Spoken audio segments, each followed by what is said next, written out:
goal of my painting is to express my experience in the natural environment. The more direct my experience can be, and the more direct my interpretation of that can be, the more it feels like it's coming from a place inside myself rather than something outside of myself.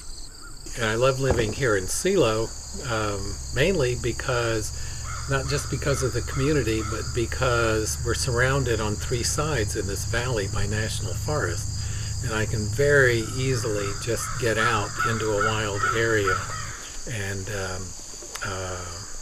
sketch. And what I run into is an incredible species diversity here. It's some of the one of the most diverse areas for natural species in the country. What I do is I go out, find an environment that I want to sketch, and then go and collect details from that environment so that my landscape and the details, when I make notes, are all of a coherent piece. I'll come back, and this is just very roughed in. I'll come back and work on the sketch some more. But before I do, I like to record the colors that I see.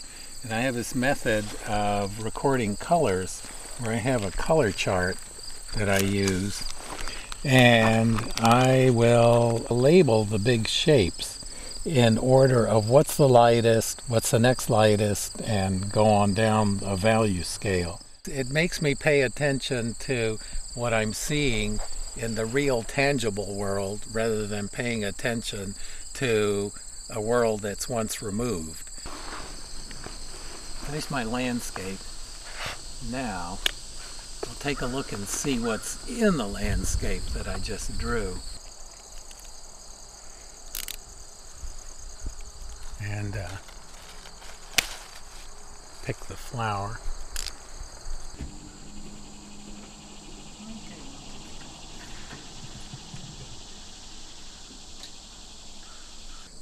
Botany's a tool to get me to really look.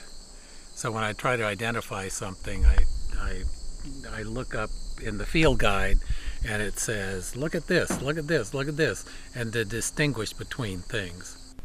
Or maybe it has two different kinds of flowers. I'll look it up. Now I know what it is. The way I work with watercolor is just go real thin layer one on top of another. And I think of watercolor, the way I use watercolor is not how people traditionally use watercolor. It's more just a way of adding color to my drawings. So I think more as colored drawings than actual watercolor that most people use all kinds of fancy techniques. I just do real thin layers built one on top of another. These are some of my earlier ones, but I've had them be more finished. They've really become a bread and butter item because they're very appealing and they sell well, and I can sell them for not a very high price, and I enjoy doing them. But lately I've been making them more like finished paintings.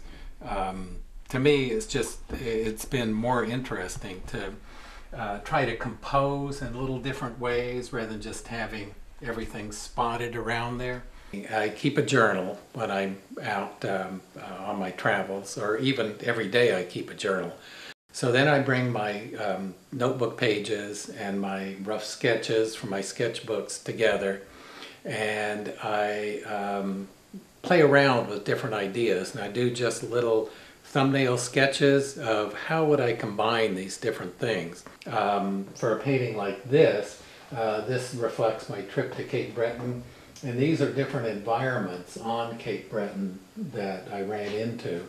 Was there for a month drawing, actually on Cape Breton for 2 weeks. There's a bog setting.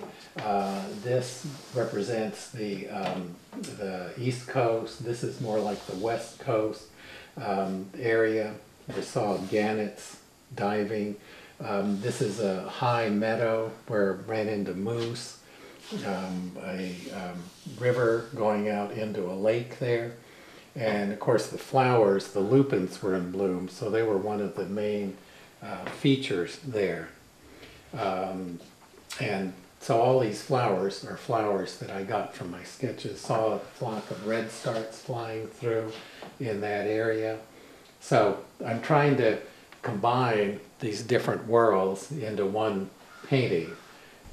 Basically, I feel like I'm in a tradition that's a good solid I feel very American as a painter. And I'm in a tradition that started really with the Hudson River School of nature painting. But I feel like I'm at a very different place in history than the Hudson River School painters. They were painting when nature was just opening up, was wild, and there were no boundaries, and you could go out in the middle of it and didn't feel like there was any confinement. Today, everything's closing down, and if you do find nature, it's basically in a park if you're finding wild nature, and there are boundaries to it. With my teaching, I feel like I like to bring people to that place so that they're connecting from a deep place within themselves to the natural environment. So my teaching, I try to connect people with their own inner vision, with the way they personally see the environment from their own subjective self to the environment, the objective thing that they see out there, and make that connection. You know, just try to identify that one big color. Then when you paint it, you can come back and, you know, kind of divide up that color in different ways of what you see here. But you want to start with that big color. I don't know if I can put it in spiritual terms, but I basically consider myself a pantheist. In other words, that what I see out there is the blood and flesh of God. That is sort of this big unity that is out distributed in all these different physical manifestations in a lot of different ways. And when I'm out there and truly feeling connected, it kind of gets me more connected with that unity that I see.